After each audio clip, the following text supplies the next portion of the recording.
Então, bom dia a todos. Sejam todos bem-vindos ao nosso último encontro do Seminário de Ambientação. Um dia muito especial, com convidados especiais, com conversas especiais.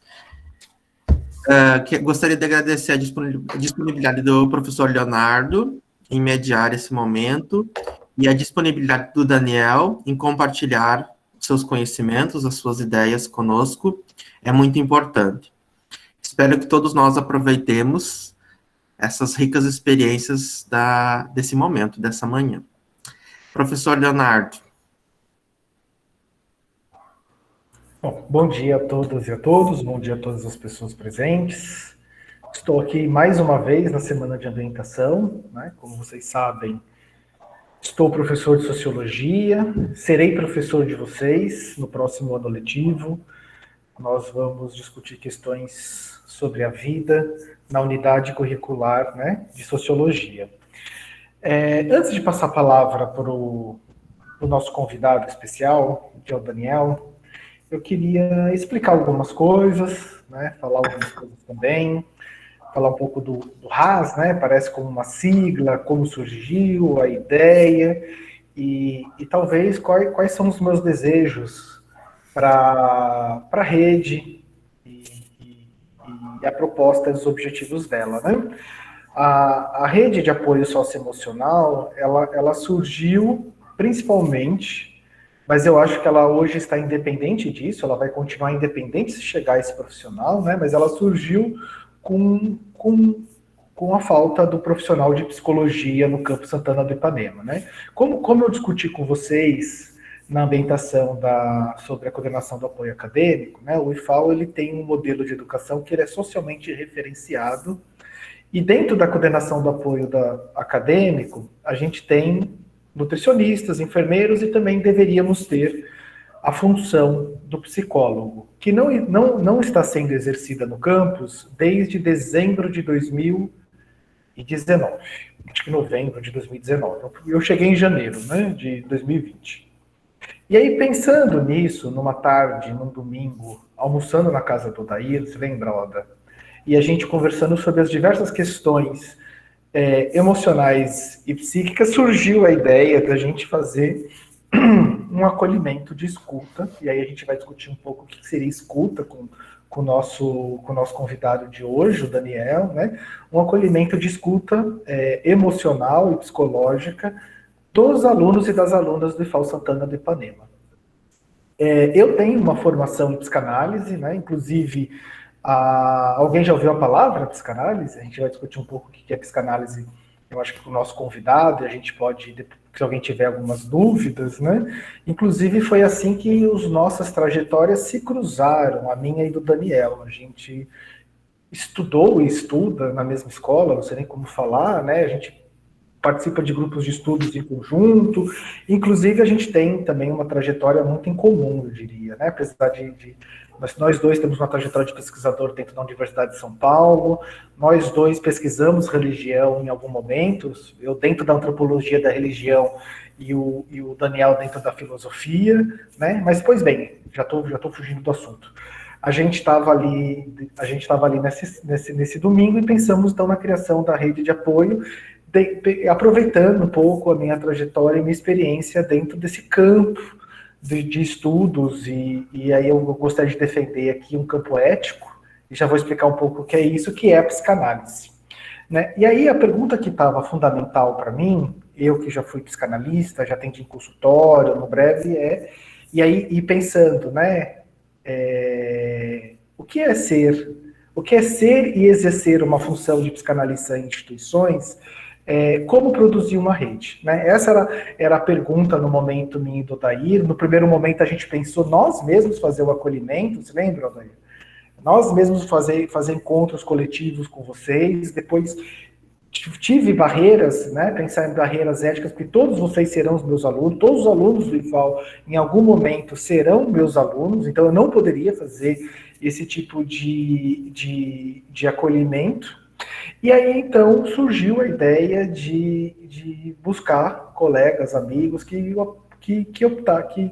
que desejassem também, né, fazer essa função para os alunos e para as alunas do Sertão do IFAL Santana do Ipanema, né? Então, eu fui atrás de colegas de São Paulo, o Daniel é de São Paulo, eu venho de São Paulo, apesar que hoje eu sou sertanejo, vivo, experiencio, vivencio tudo que o sertão pode proporcionar a mim, de bom, de ruim, de dores, de mágoas, de felicidades e realizações, né? Então, eu venho de São Paulo, então eu tenho amigos de São Paulo, algumas pessoas de Maceió e também tem pessoas aqui de Santana que atuam na rede. E qual que é, então, a proposta, para a gente já avançar logo e passar a palavra para o... A proposta é que vocês tenham um sistema de acolhimento sobre questões de vocês, né? Fazer um tratamento da angústia, né? E lembrando não, porque é a primeira vez que vocês vão ouvir isso, a psicanálise é aquela que trabalha que não é... A gente não vai extinguir a angústia de ninguém, né? Ninguém vai deixar de ter as suas contradições. E fala assim, como assim contradição, né? Sabe assim, né? Então, por isso que a gente trabalha a psicanálise como um compromisso ético, né? Porque quando a gente vai falar dos dois grupos de sintomas, aqueles que eu não consigo fazer, eu não consigo me apresentar em público, Léo, é muito comum, eu não consigo abrir a câmera, eu não consigo conversar com tais pessoas, eu tenho muita vergonha, quer dizer, o que está nesse consigo? Um aspecto de liberdade. Né? Ou aquilo que eu não consigo deixar de fazer. Eu não paro de comer, eu não paro de beber, eu não consigo deixar de lavar a mão 10 vezes antes de dormir, eu não consigo deixar de fazer tal coisa. Toda vez que eu vou falar com a minha mãe, eu planejo, até converso comigo mesmo. Eu falo assim, eu vou chegar para meus pais e vou falar tal coisa, eu vou me impor em relação a eles, vou não sei o quê, e aí quando meu pai fala comigo, eu faço tudo diferente. Não consigo deixar de fazer diferente, inclusive isso gera, né, conflitos entre nós. Fala assim, mas que droga, eu achei que ia fazer diferente dessa vez, que eu ia falar diferente, que eu ia agir diferente em relação a essas pessoas, mas a gente gera culpa, né? Se a gente pegar esses dois aspectos de sintomas, que são os mais gerais, né, aquilo que eu sou impelido a fazer e aquilo que eu não consigo, aquilo que eu estou inibido de fazer, a gente tem por trás um critério de liberdade, né? Que eu não estou conseguindo exercer as minhas escolhas e desejos, né? E aí a questão é o que é escolha e quais são os meus desejos. E aí eu acho que a psicanálise ela atua nesse sentido de transformar tanto os desejos como os meus sintomas em um enigma. É uma pergunta. É uma pergunta que eu vou ter que investigar, né? E aí a gente entra em algumas questões, porque eu faço as entrevistas, né? Eu já vou colocar o formulário aqui dos interessados.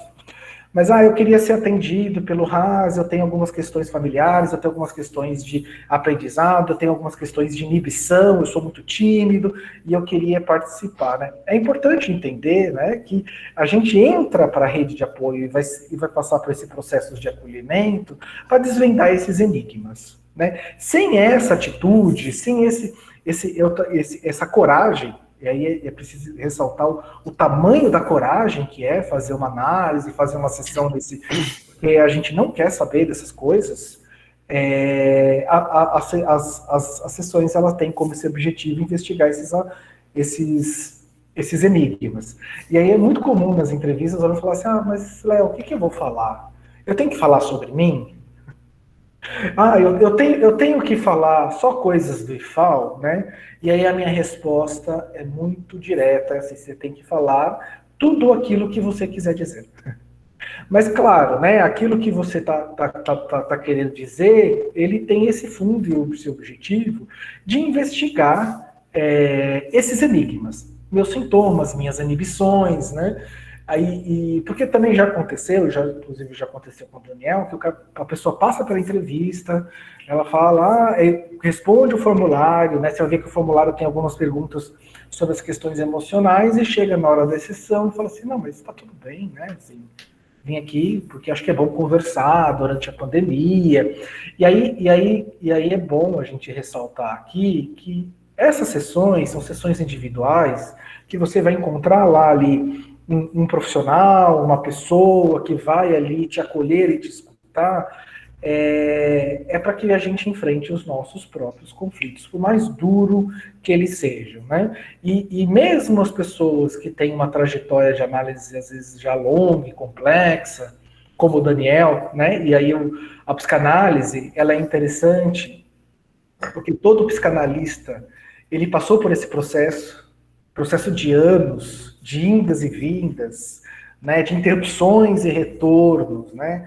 Eu vou e volto da análise, às vezes eu tenho questões que eu falo assim, agora eu acho que eu preciso referenciar uma imagem ainda, então eu volto para a análise, fiz isso em maio do ano passado, fiz isso em novembro do ano passado, né, e também a gente tem que acabar com esse estigma de que fazer análise, a pessoa é louca, não, falta tal coisa, não, a gente precisa fazer um trabalho de elaboração sobre nós mesmos, que é permanente, né, a alta significa que a gente não precisa mais de uma relação imaginária, ou seja, de uma figura que fica ali na nossa frente, para que a gente nos elabore. Mas a elaboração, ela é permanente, né? E aí é isso, né? Os objetivos, então, pensando nos critérios de liberdade, essas questões dos sintomas que eu falei, daquilo que a gente é impelido, o objetivo do Haas, ele é muito audacioso. O objetivo dele, ele tem a ver com a emancipação, né? Da gente conseguir colocar o nosso desejo em frente a essas questões dos sintomas e que a gente consiga, frente a isso, diminuir a importância do discurso dos outros sobre nós mesmos, né? Que a gente banque, que a gente nos responsabilize, né? Pelaquilo que nós estamos fazendo, né? Então aí é muito comum quando eu vou conversar com as pessoas, com os alunos, com as alunas, elas falarem assim, mas eu estou vendo a vida passar. Mas eu estou no automático, né? Eu estou aqui, eu estou na pandemia, eu estou no automático, fazendo as 15 mil atividades do IFAO, eu estou no automático. O que tudo isso está apontando, né? Nós vamos ser espectador das nossas vidas ou nós vamos ser agente delas? Né? E colocar essa questão da agência das nossas vidas de uma maneira muito clara. Não é uma questão neoliberal, né? Professor, o que é neoliberal? De que faça você mesmo e você vai conseguir, vai prosperar e etc. Né? Não é nesse sentido, mas no sentido de que nós estamos implicados nas experiências das nossas vidas, seja pelo lado bom, seja pelo lado ruim, seja pelo ódio, seja pelo amor, seja pela raiva, né? E que o discurso, né, desse que a gente chama de discurso do mestre, dentro da nossa concepção de psicanálise, de que diz o que nós deveríamos fazer, seja cada vez mais rebaixado, cada vez mais diminuído, e eu tome as atitudes da minha vida dentro das minhas condições socioeconômicas, condições regionais, condições que eu tome a atitude da minha vida e eu consiga, então, me responsabilizar e sentir o que tem que sentir. Né? E aí uma coisa que eu sempre falo quando eu for falar de psicanálise é o papel da frustração.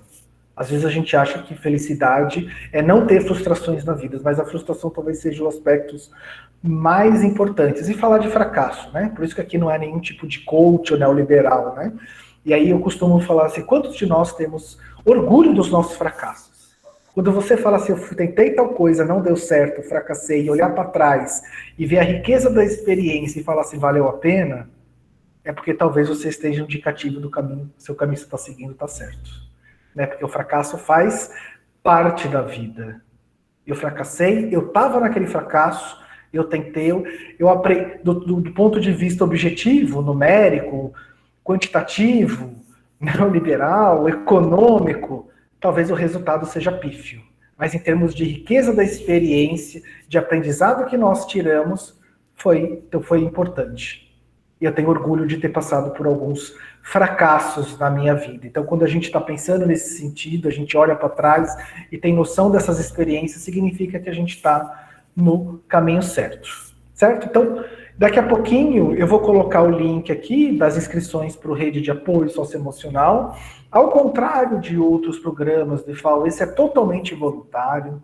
Quem não quiser participar, não precisa participar, né? Se não quer participar, não preencha o formulário, né? Apesar de muitas coisas e muitos formulários aqui são compulsórios para vocês, mas esse é totalmente voluntário. Inclusive na entrevista, às vezes, que me perdoem a coordenação de apoio, às vezes a coordenação de apoio encaminha, fala da necessidade, fala da história, e se na hora da entrevista a pessoa fala assim, não, mas está tudo tranquilo, claro, tem essas questões, eu não encaminho, né? Porque a questão da vontade, vamos falar assim, de se seguir nesse processo de fazer o que vulgarmente as pessoas chamam de terapia, e que aqui a gente está chamando de análise, é o ponto primordial, é a vontade do sujeito que está em análise. Né? Então, daqui a pouco eu vou colocar o link aqui, eu não preciso, eu não quero, não é para mim, não precisa preencher, tá certo? Quem preencher, eu posso demorar meses,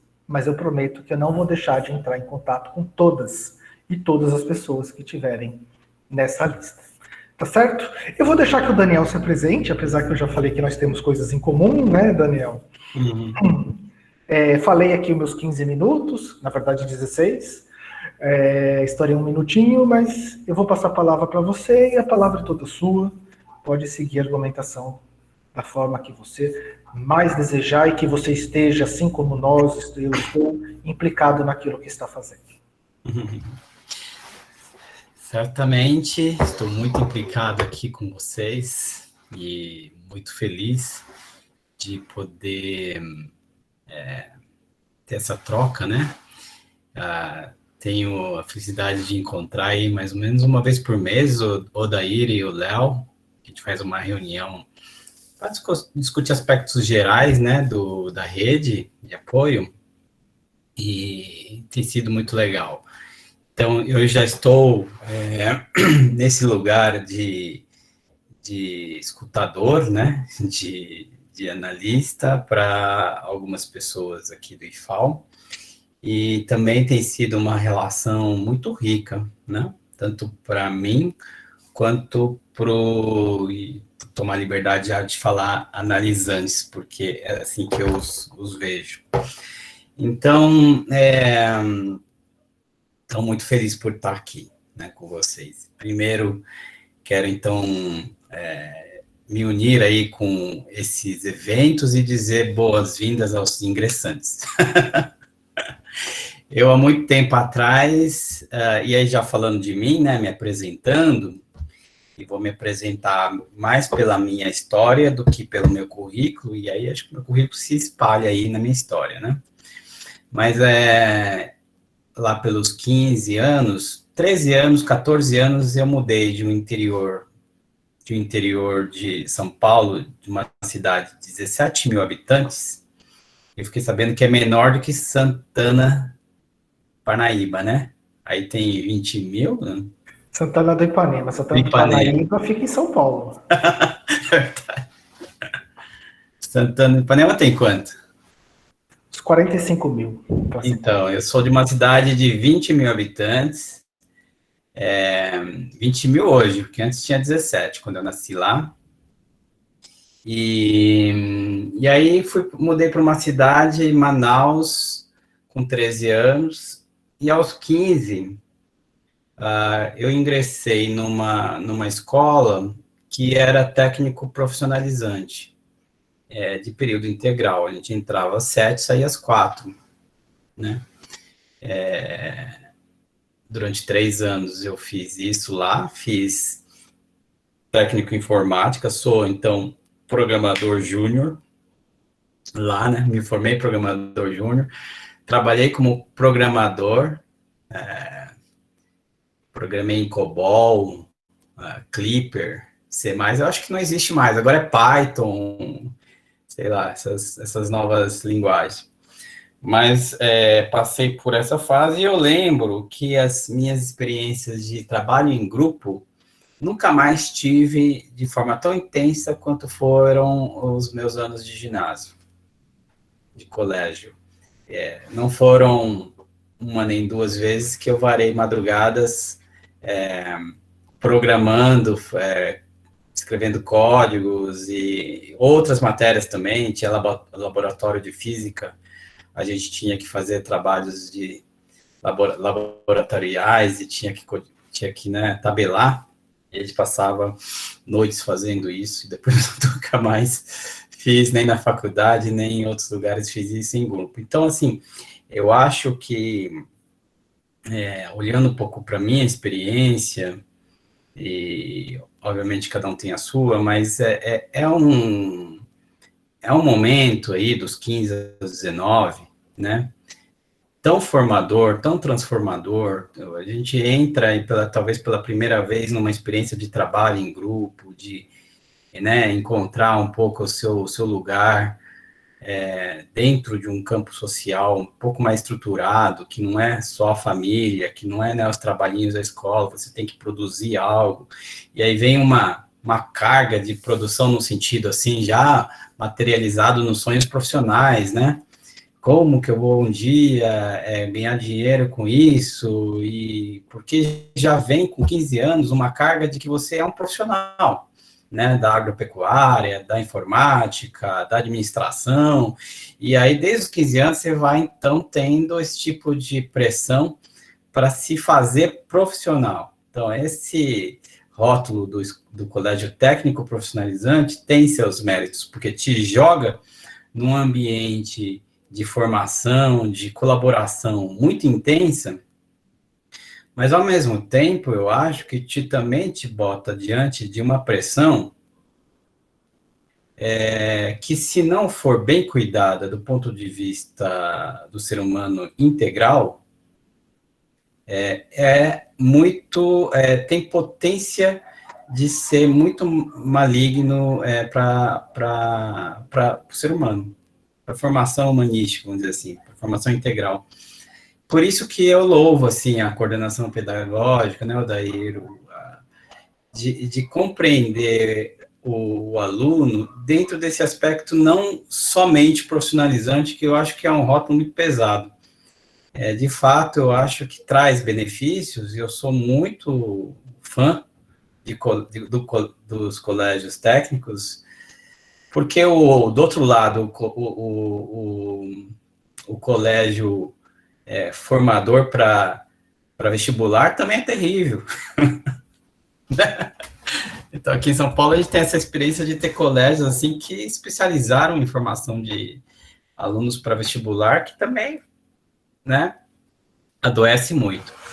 Enfim, então, só para dizer assim, desse lugar comum que eu compartilho com vocês, e então eu acho que parabéns por ter entrado primeiro, né? E vocês devem estar aí cheios de expectativas, cheios de sonhos, né? E fica, então, a primeira transmissão que eu queria colocar a partir dessa pequena história, que é a seguinte: atente, gente, para a formação, para a sua formação, eu vou usar uma palavra aqui, por falta de outra, porque a gente poderia aprofundar essa palavra, mas atente para uma formação integral, né? Poderia falar holística, poderia falar várias palavras aí, sinônimos, dentro do campo semântico, para te dizer que é importante que você se entenda, se compreenda como um sujeito de cognição, de mente, um sujeito de corpo, né? Um sujeito de emoções e afetos, né? O colégio vai ter mais ou menos uma ênfase. E os trabalhos extras curriculares vão tentar, de alguma forma, completar isso. Acho que isso que é o que o Léo dizia, que não é obrigatório, mas ele é obrigatório no sentido de que não faz parte do currículo. O MEC não coloca como uma exigência da formação, porque, né? Enfim, eles têm uma preocupação inicial. No entanto, a gente entende, a coordenação entende, o Léo entende, o pessoal entende que é tão importante quanto, apesar de não ser obrigatório. Então, bom assim, bom para aqueles que entenderam essa mensagem e estão se colocando nesse, vou chamar de disciplina para deixar isso dentro do campo aí, né? Dentro dessa disciplina, que é um tipo de formação, de exercício, né? Você sabe, não, eu vou lá, não é obrigatório, mas eu vou lá exercitar a alma, sabe? Como tem educação física, não é obrigatório, né? Então, eu sei que tem gente que não gosta, mas tem que ir lá fazer porque é obrigatório. Vamos dizer assim, se me permite, Léo, eu poderia pensar a rede de apoio com um tipo de educação emocional, no sentido, não, educação é ruim a palavra na psicanálise, né? Mas assim, para falar que assim, fazer esse paralelo com a educação física, no sentido de ser um exercício da alma, sabe? Vou lá fortalecer minha alma, não no sentido de diferente de corpo, né? Alma no sentido de algo que você não vê, né? Algo que se dá nos afetos, nas emoções. É isso que eu estou dizendo por alma. Então tá. Então acho que primeiro ponto era esse. Aí depois, gente, eu fui para mais ou menos aos 18 anos, eu me formei e voltei para São Paulo, né? Quando eu volto para São Paulo, eu volto para fazer faculdade em São Paulo, porque meus pais já estavam em São Paulo. Meu pai... E aí uma informação importante. Meu pai, ele é pastor metodista, que é uma linha, quem é da religião sabe, né? Metodistas são, assim, é uma igreja evangélica, é uma denominação, tem uma tradição inglesa, né? Por conta da reforma da Igreja Católica, no século XVII, lá na Inglaterra, né? Isso vai para os Estados Unidos, e depois, no século XIX, vai para o Japão, e aí, lá no Japão, o movimento metodista se dá ali no início do século XIX, junto com a migração dos imigrantes para vários lugares, entre eles o Brasil. E aí, meus ancestrais vieram já nesse movimento de migração, quase 120, 30 anos atrás, junto com uma comunidade metodista, né? Meus avós eram metodistas. E aí meu pai, também, obviamente, dentro desse berço metodista, ele cresce e resolve ser pastor logo depois de passar pelo exército, né?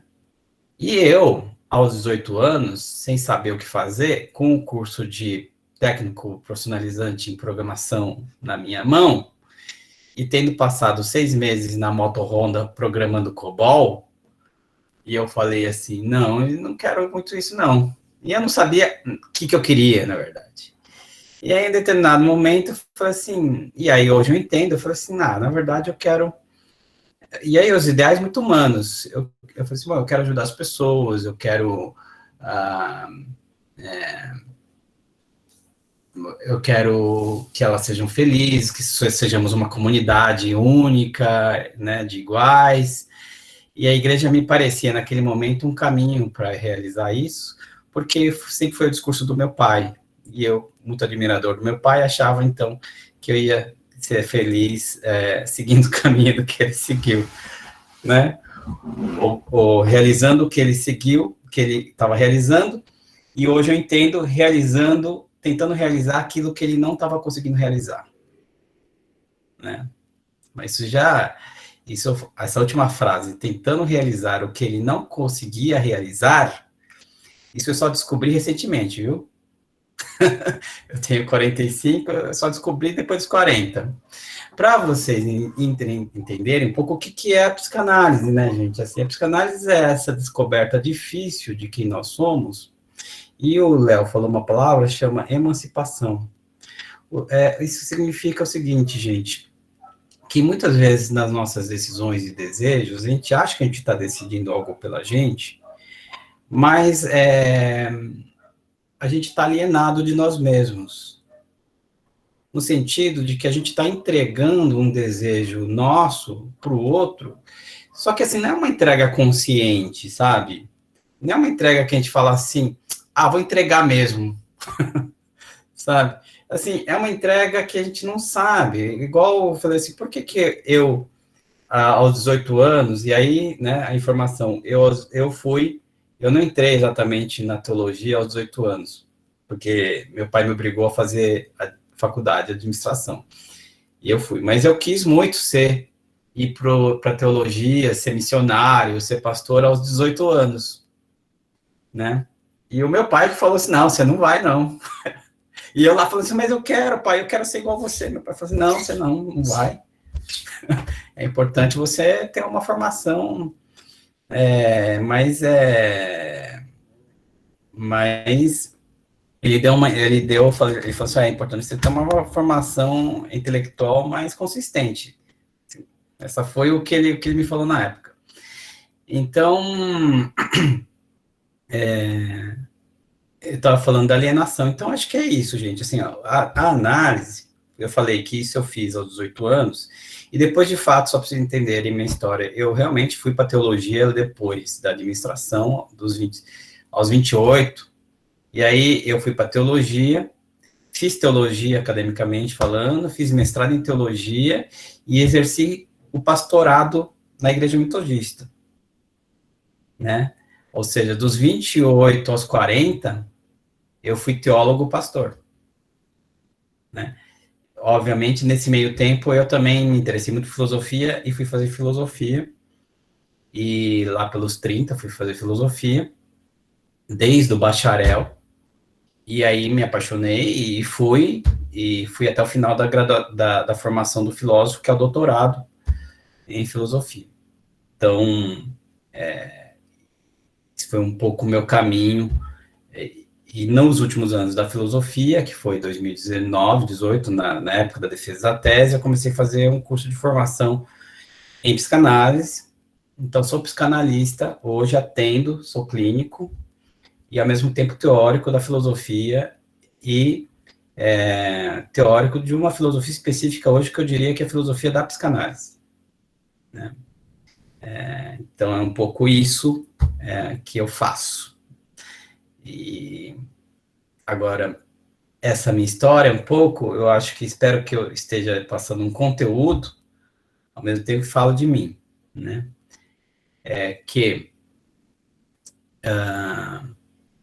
Esse desafio da psicanálise de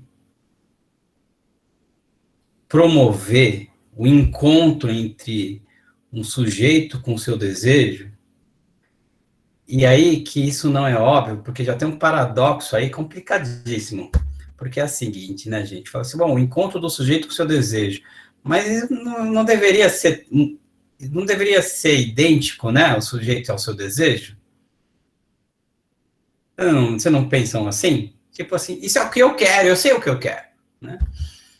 Mas a psicanálise parte de um pressuposto que você não sabe o que você quer. Eu falei um pouco da minha história, né? Como eu fui lentamente descobrindo que o meu caminho não era exatamente do meu pai, que não era exatamente fazer uma atuação, uma militância dentro do campo eclesiástico, dentro da igreja metodista, né? Eu sou uma pessoa, eu tenho a fé como um parâmetro da minha vida, mas eu já não milito lá, né? Ainda que o cristianismo seja, assim, bem amplo, né? Quando eu falo eu sou cristão, eu posso falar eu sou cristão, mas, assim, eu já não encaixo mais, né? Na igreja, se eu for lá ser pastor, eu acho que eles mesmos vão querer que eu seja. Então, mas, assim, eu gosto de dizer que eu sou cristão, permeia um pouco como eu me entendo.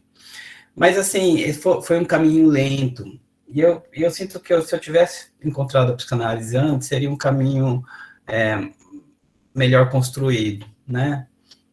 Mas foi o meu caminho. O que eu acho que é interessante para vocês é o seguinte, gente. E aí eu já quero encerrar um pouco isso. E eu disse que eu falei para o Léo que eu ia me apresentar um texto para vocês, e eu quero passar por ele, que pelo menos deixá-lo como referência aí para vocês.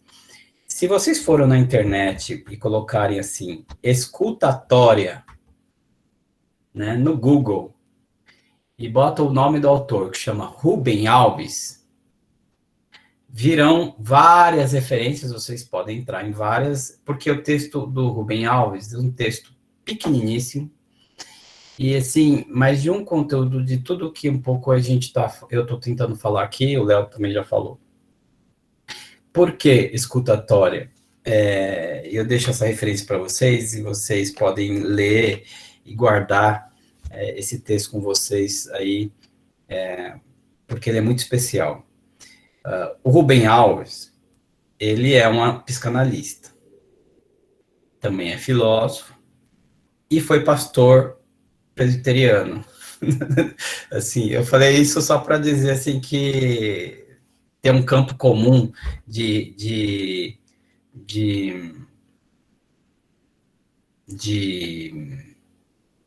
interesse meu, pessoalmente, com o Rubem Alves. Mas, assim, ele não é só importante para quem foi ou é do campo cristão, ele é um pedagogo de peso, né, Odair? Né? Tipo, lido por quem é da religião e por quem não é. Então, para vocês entenderem duas coisas aí dele. Primeiro, para desanuviar o preconceito entre uma dicotomia, um combate entre fé, religião e conhecimento de si e psicanálise, sabe? Eu sei disso porque há um preconceito, de modo geral, quando se fala assim, eu vou no meu psicólogo, eu vou no meu psicanalista, né? Geral na sociedade, no sentido de, você tá louco, você tá com problema, você é uma perturbada emocional, o que está acontecendo, né? E espero ter falado a partir da minha história que não se trata nada disso.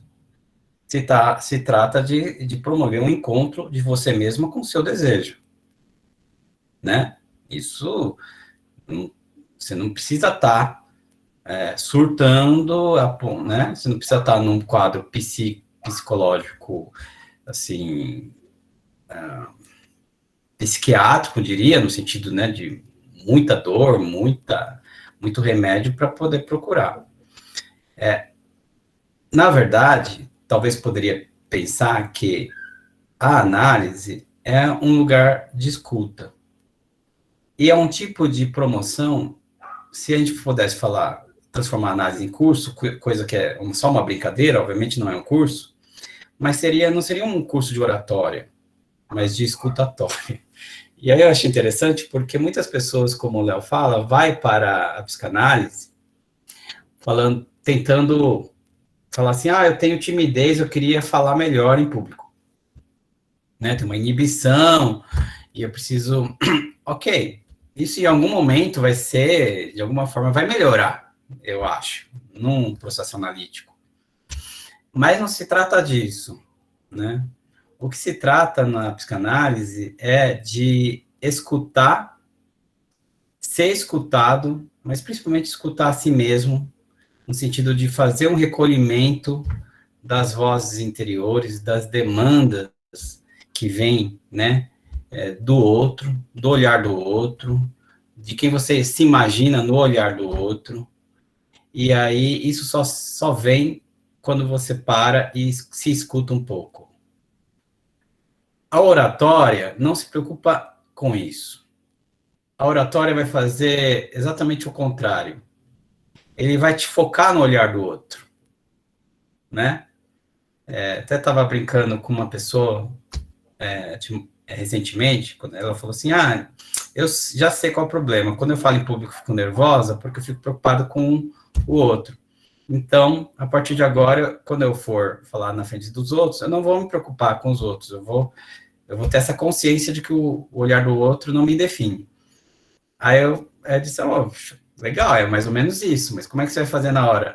Na hora eu vou me concentrar nisso, mas na hora que você está fazendo, você já está pensando no outro, não é? Aí eu falei assim, é verdade. Eu falei assim, pois é. Não se trata de, sabe? Não se trata daqui num sentido de cognitivo. Tipo, você acorda, você tem uma palestra para fazer naquele dia, você vai olhar para o espelho e vai falar 3 vezes. O olhar do outro não me define, o olhar do outro não me define, o olhar do outro não me define. Agora eu estou pronto para ir lá e falar, né? Gente, essa transição de você falar assim, o olhar do outro não me define, que é uma frase boa para você ter mesmo, não é falando 3 vezes na frente do seu espelho, né? Mas é um processo, sim, de fala. Mas não é para você mesmo, um jeito de transformar um código mental, uma programação neurolinguística que você vai enganar seu cérebro, sabe? O cérebro é mais inteligente do que a programação neurolinguística acha que ele é. Isso vai ser transformado num processo de escuta, num enfrentamento dos desejos alienados. Por que é difícil? Porque, olha, no meu exemplo, por que foi difícil me escutar? Porque era o meu pai. Porque eram os fracassos do meu pai que me doía. Que eu queria ir lá salvar, queria ser igual a ele, ou melhor que ele. É tão difícil isso. Tão difícil. Mas é possível, e é emancipatório, e é libertador. Então, esse é o caminho que está sendo colocado diante de vocês. A rede de apoio, eu espero que esteja dentro desse espírito. Né? E está. Se eu conheço bem o Léo Dair, e está. Né? Por isso que eu estou aqui, por isso que eles me convidaram. É isso aí.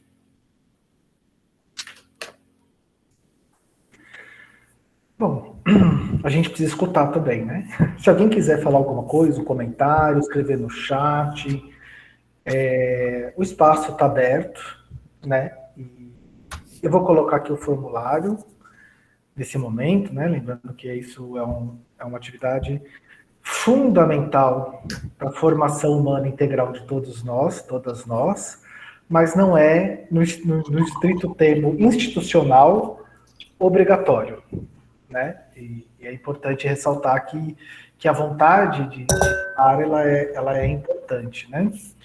E é isso. Se alguém quiser falar alguma coisa, o espaço está aberto. Às vezes é difícil falar. Eu só queria pontuar 2 coisinhas, né? A gente conversou bastante, eu e o Daniel, antes desse evento, e é difícil a gente falar da psicanálise, falar disso aqui, sem falar de nós mesmos, mas lembrando que a história do Daniel é a história do Daniel. Né? Quando você entra no processo de análise, você vai ter que construir a sua narrativa. O que te impede, o que não te impede, né? E é interessante que é isso. Às vezes o nosso sintoma é um enigma, que o conteúdo dele diz muito pouco, ou diz quase nada sobre aquilo que está nos impedindo, né? Então, às vezes, eu estou com problema de falar em público. Mas, no fundo, o problema de falar em público remete a outras questões que falar em público não é o pano de frente, por mais confuso que isso possa parecer, né? Você vai ter que resolver outras questões com a sua família, com o seu pai, com você mesmo, que aí, tá claro, né? Provavelmente vai te ajudar a pensar, a falar em público, onde você vai colocar não a pergunta, os outros não importa, mas o que eu tenho para dizer, e dentro do que eu tenho para dizer, o que eu quero dizer. Né? Mudou completamente. Né? Mudou completamente.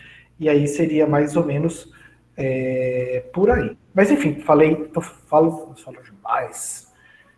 Vamos ver se a gente suporta o silêncio. Quem quiser falar, fale, ou suportaremos todos o grito do silêncio. Daniel, eu fiquei com uma curiosidade, eu posso perguntar? Você explicou brevemente, mas assim, de uma forma específica, quando e como foi teu primeiro encontro com a psicanálise? Assim, sim. Exatamente. Você lembra desse encontro? Quando você assim foi te apresentado ou que você esteve... O meu encontro começou pela psicoterapia, antes da psicanálise, porque eu passei alguns... eu sempre tive um interesse sobre conhecimento de si. O tema, conhecimento de si, sempre foi um tema especial para mim. Eu quase fui para psicologia e tal, mas não acabei não indo. Então, quando eu tive a oportunidade de fazer terapia, nesse intuito de me conhecer, eu fui para um tipo de psicoterapia que a gente chama de psicoterapia humanista, de Carl Rogers, o teórico dessa linha, né? Com a psicologia humanista. Só que eu fui cair mesmo numa terapia profunda, existencial, numa crise. E lá em 2014, quando eu, de fato, decidi já não sair da instituição cristã, metodista, e, ao mesmo tempo, eu me separei de um casamento de 10 anos. Então, foi um sofrimento grande, intenso, lá, né, onde eu estava redefinindo carreira e, ao mesmo tempo, rompendo um relacionamento longo. E ali, primeiro, eu pensei, eu preciso ter um lugar para tratar da minha angústia. Era um momento de muita angústia. E eu falei, eu preciso ser cuidado agora, né? Preciso ter um olhar especial sobre isso. Eu preciso procurar um profissional dessa área. E aí eu caí na psicanálise, nesse momento de angústia. Isso foi em 2014. E de 2014 até hoje, eu nunca mais saí da psicanálise, né? Então, e nunca parei de fazer análise. Então, eu tive férias, tive um mês, mas assim, eu nunca saí, né? Obviamente, hoje é diferente, assim, eu não estou exatamente por uma questão de angústia, né? Mas, assim, como eu atendo, eu acho que eu tenho... a gente, quando atende, a gente é instrumento de trabalho de nós mesmos, né? Quer dizer, todos somos, mas o analista, ele é especialmente sensível a isso, né? Porque quando você vai ler o Ruben Alves falando, ele fala assim, olha, quando a gente está num diálogo, quando o outro está falando, a gente está pensando, antes do outro acabar, a gente já está pensando no que a gente vai falar. Não é assim? Isso que nos impede de escutar e de sermos escutados no final, né?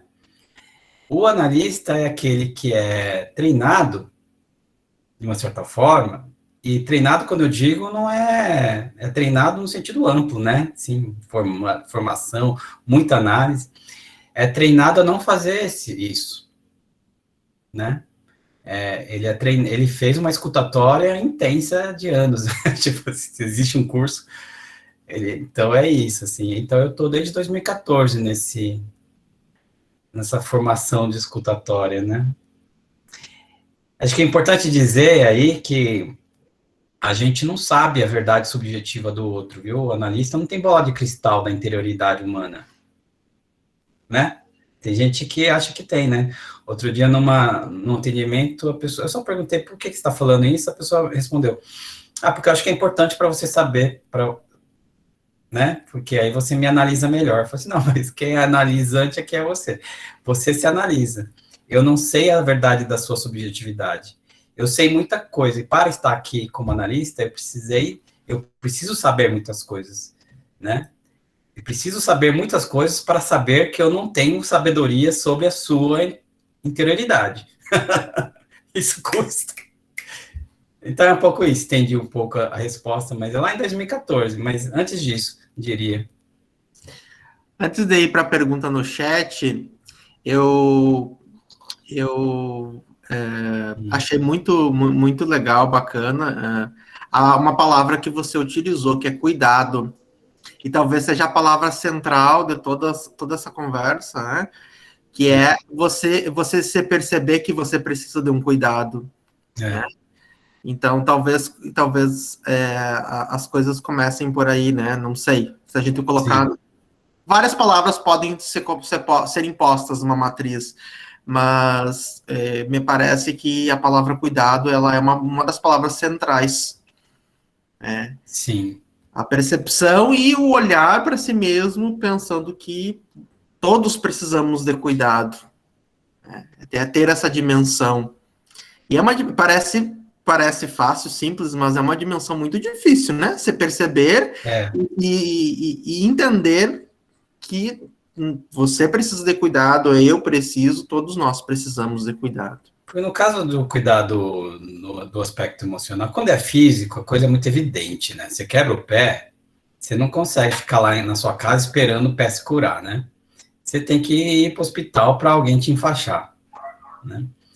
Quando é um outro aspecto mais emocional, isso não é tão evidente, isso vai passar por um reconhecimento de uma limitação, de autocuidado, né?